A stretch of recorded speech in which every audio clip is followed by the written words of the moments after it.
in synthesizers, oscillators are the actual thing that produces the sound. Everything else in a synthesizer is either modulating that, or modulating some of the parameters of the oscillators, or it's modulating the sound coming out of the oscillators.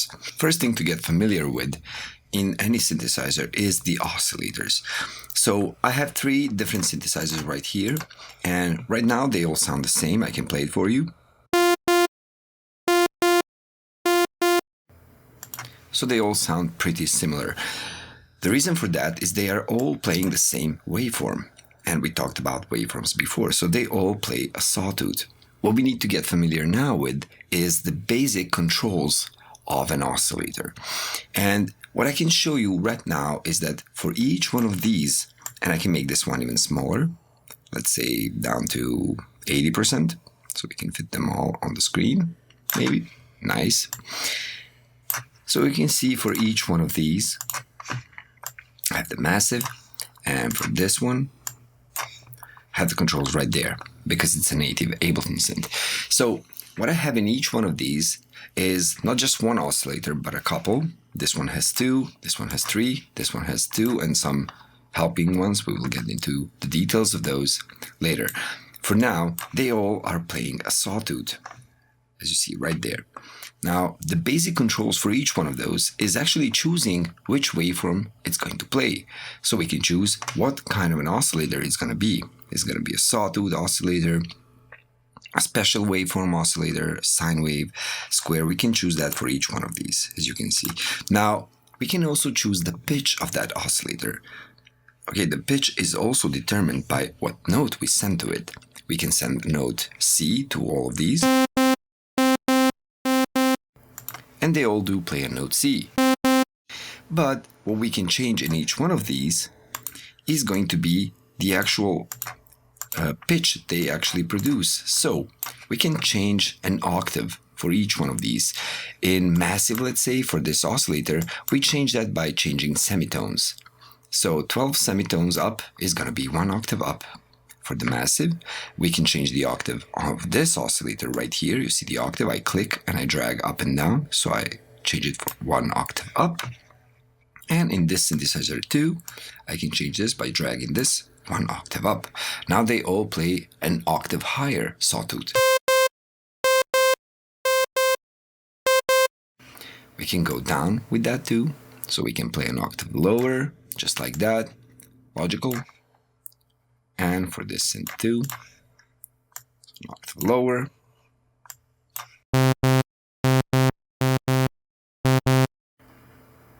So that's about setting up an octave value of an oscillator. So an entire octave of frequency up and down, which would actually mean doubling the frequency or halving the frequency that it plays at. 1 octave up would mean that the frequency has changed to a double value. So if, let's say, this A note, which I know for sure of A4 is 440 Hertz, if I change it an octave down, I get 220 Hertz. And then if I change it down more, I get 110 and then 55. So it's half or double. That's what the octave does. It's still the same note, and that's why the notes are actually the same. Through the octaves, they have double the frequency of the same note that was in the octave that is lower than that one. So we have a C1 that is, let's say, some frequency, and then C2 that is double of that frequency. Now that's about the octave change. We can also change the semitones. So I can force this oscillator to play, when I play a C note, to play a C sharp note. So instead of playing this, it's going to be playing this. And I can do that. I'm going to play the same note and just move the value right here. Let's do that. For the massive, like this. So play a note, change the semitone, 1 up. So I'm constantly sending the same note to the synthesizer. So I can force the synth to play some other note. So I have the pitch control of this oscillator, this one too. Let's say for Serum, I can change the semitone like this. So 1, 2, up, down, the same thing.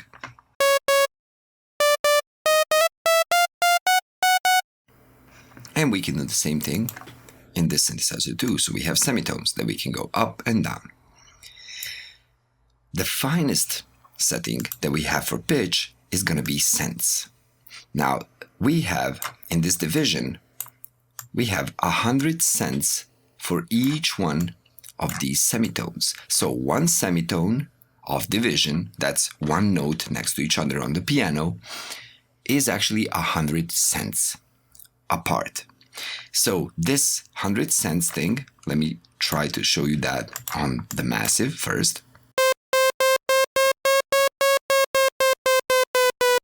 So that goes 100, you see 99, and then 100 is actually one full semitone down. And the same way up, of course. Now, we have the same thing in the Serum. We can change the fine tune, you see that? 100 up and 100 down, not more. Why? Because we have the semitone setting for that. If we want to go more than 100, of course. And the same thing goes for semitones and octaves. So here we can go 12 semitones up, and if we want to go more, when we actually use an octave up, and then we can go again 1, 2, 3, 4, up to 12, of course. So that's like a harsh setting, a finer setting, and the finest setting, and that's why it's called fine, or an actual synth setting. Now in this synth, it's called a detune, and again, you see 3 up, 3 down. This is a different kind of a division in this synth, but still, it does the same job. So let's hear that.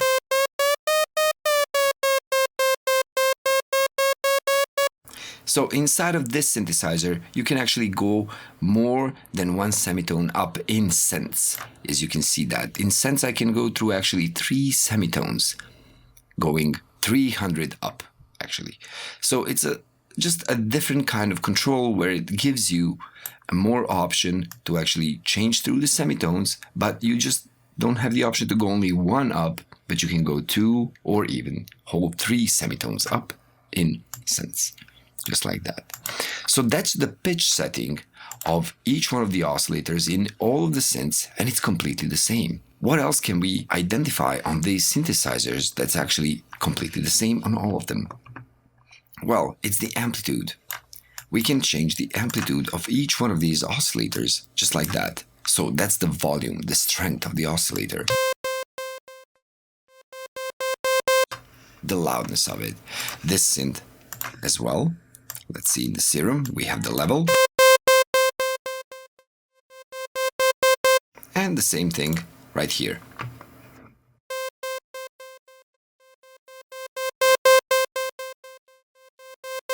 So we can do that in all 3 of those. What else is the same? Well, we have the panning right here, we have the panning right here, but we don't have the panning within the massives oscillator. We have the panning for the general output of the synth, so we can't actually pan a single oscillator left or right independently. What we do have in these 2 is that we can pan a single oscillator wherever we want, so I can pan it left or right. Just like that, in this one too. See that? So we can do that. I will just lower it an octave because this is too harsh to listen to.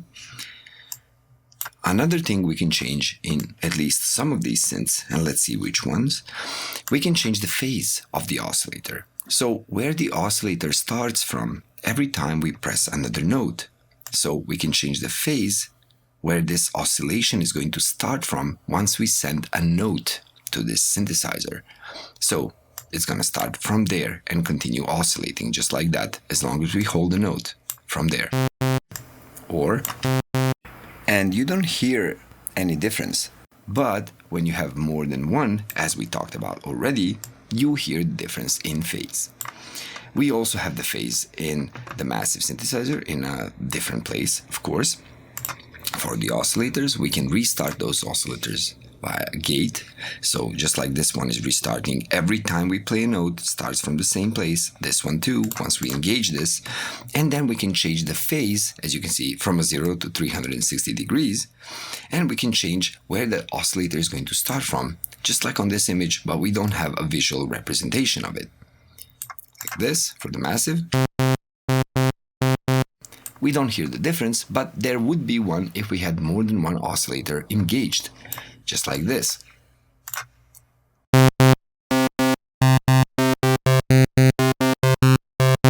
So there are differences, and phase is important for each one of the oscillators.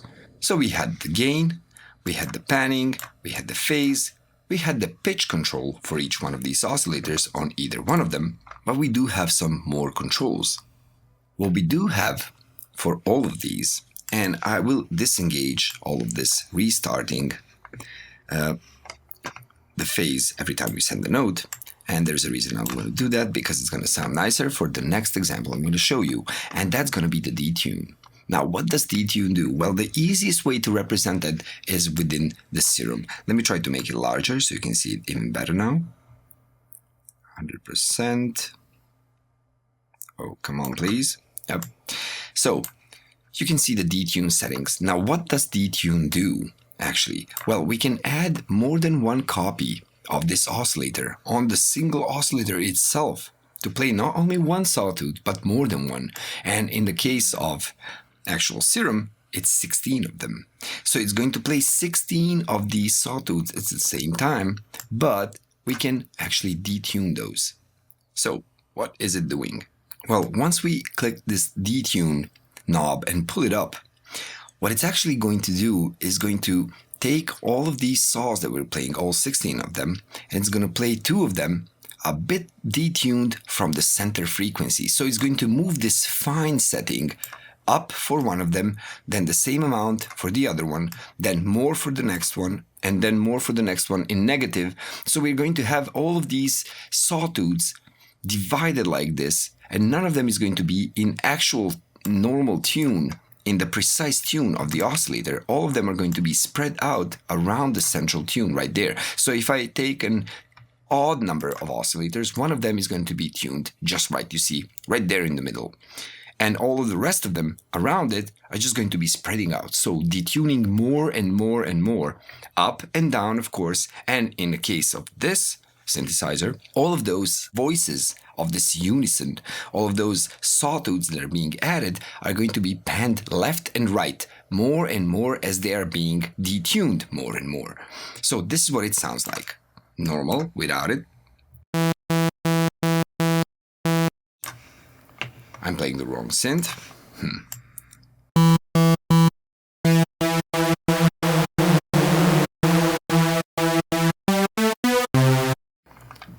That's how it sounds, like that, and without it.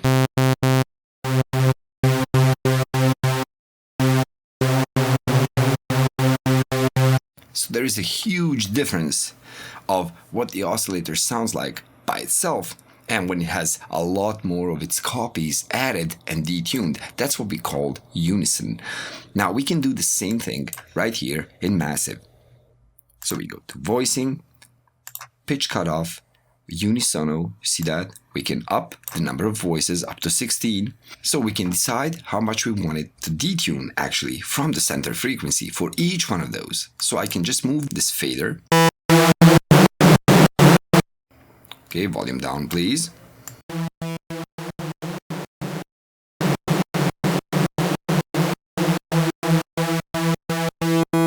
So that's actually a lot. As you can see in massive, we can actually change this pitch a lot more than we can do here. And right there, it's like really,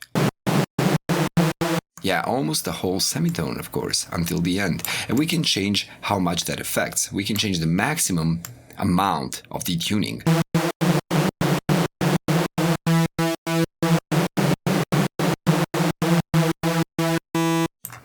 Now, about the panning that we also saw in Serum, how much it pans each one of these, we can change that individually. So the panning can be changed separately from the actual pitch detuning control in this synthesizer.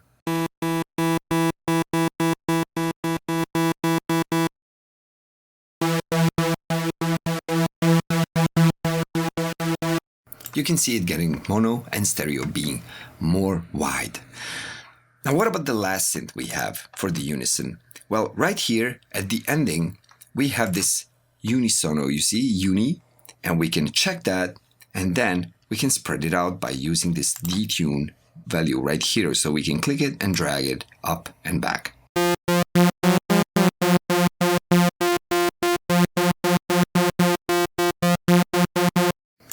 So we have that too.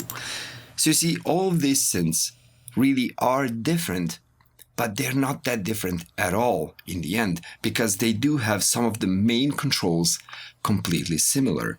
Why? Because these are the general controls we want from an oscillator in a synthesizer. And on most synthesizers, you can expect these controls. Now, whether they're going to have some controls added on top of those, that's a question of the manufacturer, of the synthesizer, and the idea how it's produced. But these controls are basically almost on every synthesizer imaginable. Knowing this is going to help you know how to use any synthesizer. As you could see, they are all somewhere inside the synthesizer. For some synths, it's all on the actual oscillator. For some synths, it's in a different page somewhere inside the interface. And for some synthesizers, it's all on the same page because the entire synth doesn't take that much space and doesn't have that much control. But you can use this knowledge to know what an oscillator has from all of its controls for each synth that you actually try out.